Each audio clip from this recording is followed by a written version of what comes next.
Today मैं आप लोगों को आज बताने वाला हूँ हाउस लोन के बारे में। हाउस लोन लेना एडवांटेज है या डिसएडवांटेज है, ये मैं आपको डिटेल में बताऊंगा इस वीडियो में। अगर आप भी इच्छुक है अपने घर बनाने के लिए या फ्लैट लेने के लिए लोन लेना चाहते हैं, होम लोन या हाउस लोन, तो इस वीडियो को जरूर देखें और अच्छे से समझे, ताकि आपको फ्यूचर में इन केस परेशानी का सामना ना करना पड़े और आप आसानी से डिटेल में समझ कर इस चीज को आगे बढ़ाएं और काम करें कि क्या जरूरत है, क्या नहीं जरूरत है, किस टाइप से लोन लेना चाहिए, क्या नहीं लेना चाहिए। इस वीडियो में फुल डिटेल में आप लोगों को मिलने वाला है। तो इस वीडियो को इन तक देखिएगा, स्किप ना करें, नहीं तो बिल्कुल समझ में नहीं आएगा। तो चलिए आगे बढ़। कोई का सपना होता है कि एक उसका अपना घर हो, अपने नाम पे घर हो। सो गाइस, अधिकतर शहर में विलेजेस में घर बन रहे हैं, शहरों में नए नए फ्लैट लिए जा रहे हैं होम लोन लेकर। लेकिन इसके क्या डिसएडवांटेज है, क्या एडवांटेज है, उसके बारे में बहुत लोग समझते भी नहीं है, लेकिन आगे ये कदम बढ़ा देते हैं, होम लोन लेके नए नए फ्लैट लेते हैं। लेकिन इसी के बारे में आज हम डिटेल में समझेंगे कि क्या नए घर लेना, नया फ्लैट लेना इकोनॉमिकल प्रॉफिटेबल है। आप इमोशनल होकर तो रूम ले लेते हो, फ्लैट ले लेते हो, लेकिन क्या ये इकोनॉमिकल तरीका से, अर्थशास्त्र के तरीका से क्या ये प्रॉफिटेबल है, इसके बारे में डिटेल में आज हम लोग समझेंगे गाइस।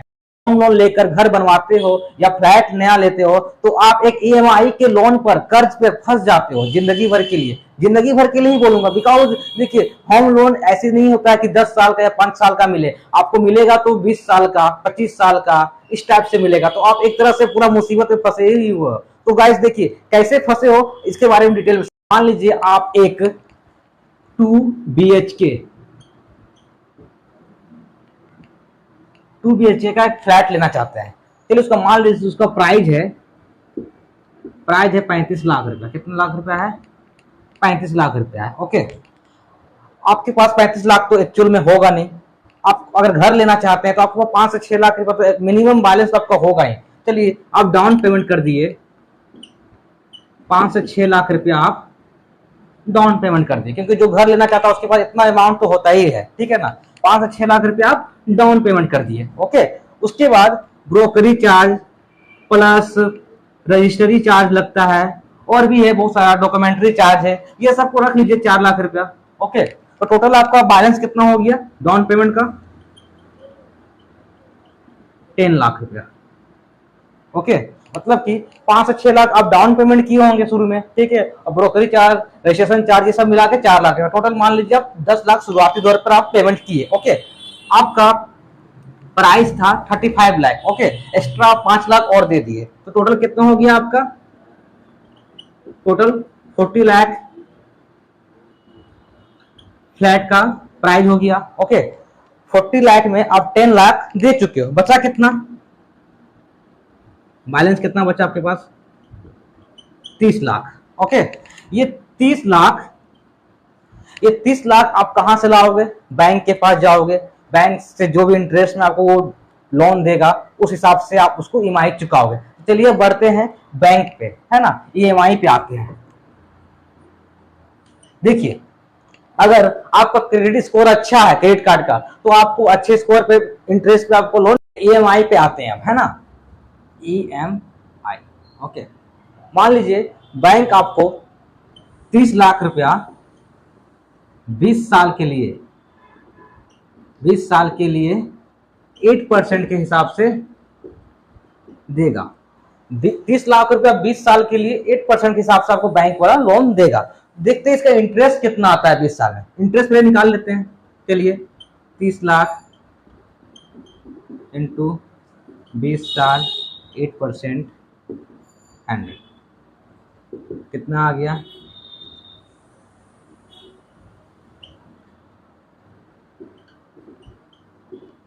48 लाख। देखिए, आप एक फ्लैट ले रहे हैं 40 लाख में, इसका इंटरेस्ट आपका 48 लाख रुपया हो गया है, ठीक है ना। ये सिर्फ इंटरेस्ट है, प्लस इसमें आपको चुकाना कितना है? 30 लाख रुपया और। ओके, तो टोटल कितना हो गया अमाउंट आपका? 78 लाख। आपका एक फ्लैट मिलेगा 78 लाख में 20 साल के बाद। ओके, तो बताइए, अगर आप 78 लाख रुपए चुका रहे हो 20 साल में, तो पर मंथ कितना चुकाना पड़ेगा आपका? ईएमआई कितना होगा पर मंथ? वही 3250 के आसपास होगा। कितना होगा? 3200 आसपास है। तो मान लेते 30,000 रुपया। कितना मान लेते हैं?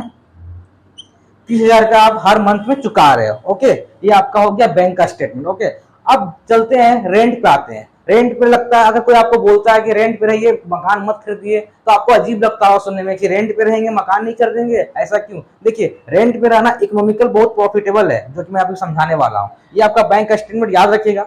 अब रेंट पे आते हैं, ठीक है। रेंट पे बोलते हैं, रेंट। मान लीजिए आप किसी किराए के मकान में रह रहे हैं, तो फ्लैट में ही रह रहे हैं, नया फ्लैट में रह रहे हैं, ओके। उसका आपका रेंट कितना हो सकता है? मान लीजिए 10,000 रेंट होगा उसका, ओके। 10,000 रुपया हर महीना चुका रहे हो। देखिए, जब आप बैंक से लोन लिया आपको 30,000 चुकाना पड़ रहा था, रेंट में रह रहे हो तो आपको कितना चुकाना पड़ा? 10,000 रुपया। ध्यान से समझिएगा इस प्रोसेस को, तभी आपको समझ में आएगा। 30,000 रुपया बैंक में चुकाना पड़ रहा था, यहाँ पे आपको 10,000 रुपया चुकाना पड़ा रेंट पे हर माह। बचा कितना? 20,000 रुपया। ये 20,000 को आप किसी म्यूचुअल फंड में आप इन्वेस्ट करते हो, जैसे SIP सीप होता है, एक प्लान है इन्वेस्ट करने का, जिसमें आप पैसा जमा करोगे 2 साल 3 साल 5 साल 10 साल के लिए, तो आपको रिटर्न इंटरेस्ट के साथ मिलता है, ओके। 12% 15% जितना आप अमाउंट जमा करते हो इसमें SIP में, ठीक है, तो उसमें आपको रिटर्न मिलता है वैल्यू, ठीक है, जितना भी आपका अमाउंट है ना। एक तरह से एक म्यूचुअल फंड है, ठीक है, जिसमें आपका एक पैसा साल में तैयार होता है, ओके। तो अगर मान लीजिए इसमें आप 20 साल के लिए कितना डालें? हर मंथ डाल रहे हो 20,000 रुपया 20 साल के लिए, तो मान लीजिए 12% के हिसाब से आपको इंटरेस्ट दे रहा है, तो 20 साल में इंटरेस्ट आपको कितना हो जाएगा देखते हैं। 20,000 रुपया का 12% 20 साल में कितना होगा इंटरेस्ट?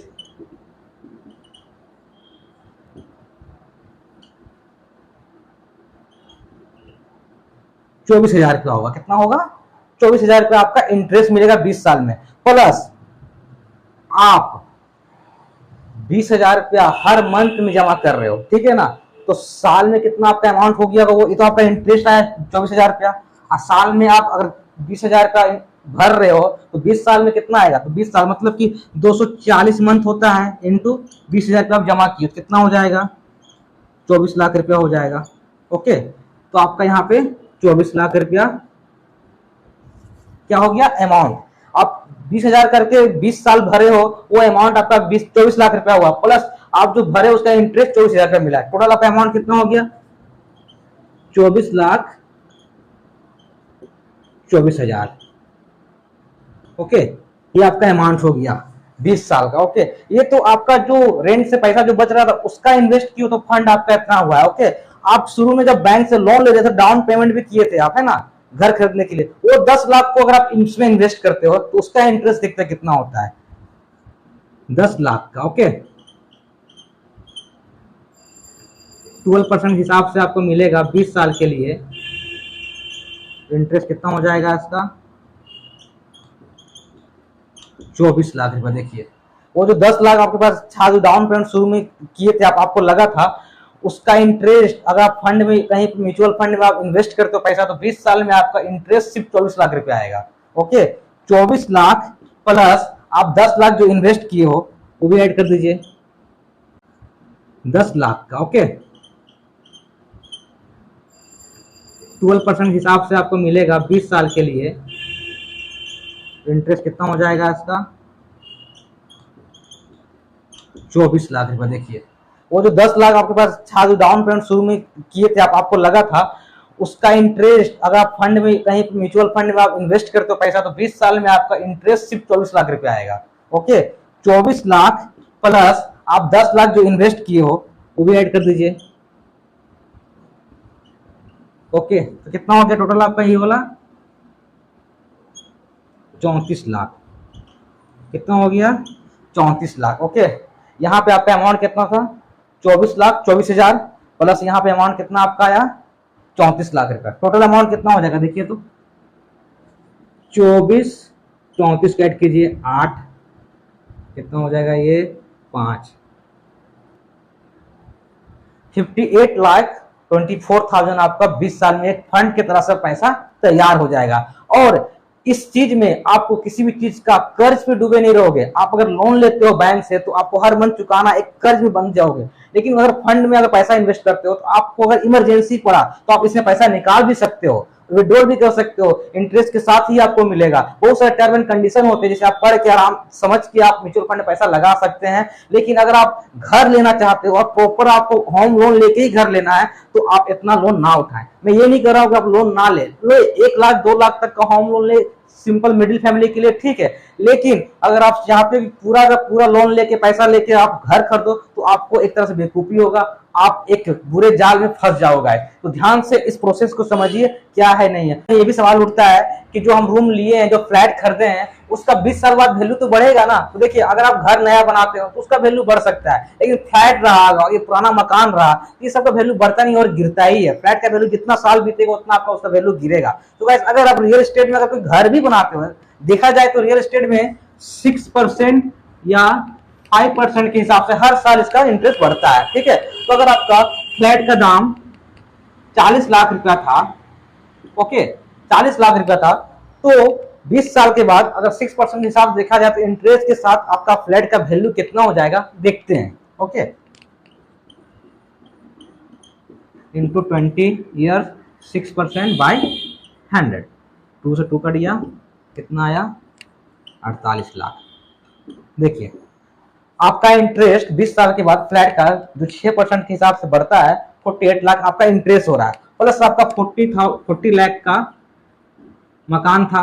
टोटल कितना हो गया, जोड़ दीजिए 88 लाख। मतलब आपका टोटल मकान का वैल्यू कितना हो जाएगा 88 लाख 20 साल के बाद। बट इसमें जो परेशानी है होम लोन में, वो आपका म्यूचुअल फंड में बिल्कुल भी नहीं है। आप इसमें कर्ज में डूबे रहोगे, लेकिन उसमें आप कर्ज में नहीं डूबे रहोगे। आप इसमें पैसा इन्वेस्ट करते हो लेकिन उसे निकाल नहीं सकते हो, सिर्फ आपको देना ही पड़ेगा। उसमें आपका एक म्यूचुअल फंड एक 20 साल में पैसा तैयार भी हो जाएगा, अच्छा खासा रकम, और आप उसको बीच में निकाल भी सकते हो, विड्रॉल भी कर सकते हो। ऐसा कोई टर्म एंड कंडीशन नहीं उसमें कि आपको इमरजेंसी पैसा नहीं निकाल सकते हो। और इससे आप म्यूचुअल फंड को जब चाहे जब भी बंद भी कर सकते हो। गाइस, मैं यही कहूंगा, अगर मिडिल फैमिली से हो तो 1 से 2 लाख रुपए का आप होम लोन लीजिए। लेकिन आप सोच रहे हो यदि कि मैं पूरा लोन लेके ही घर बनाऊं या फ्लैट कर दूं, तो एक तरह से आपका बेवकूफी होगा, आप कर्ज में डूब जाओगे। मैं एक्चुअली बता रहा हूं। तो गाइस, इस वीडियो को ध्यान से देखिए और हो सके तो आप अपने आस पड़ोस के बगल में भी शेयर कीजिए इस वीडियो को, ताकि ये जो है कर्ज जो है होम लोन का जो एडवांटेज डिसएडवांटेज है उसको समझ सके लोग और उसको फॉलो करें और अपने जीवन में परेशानियों का सामना ना करना पड़ सके। तो गाइस, इस वीडियो को ध्यान से देखिए और शेयर कीजिए और हो सके तो लाइक भी कीजिए।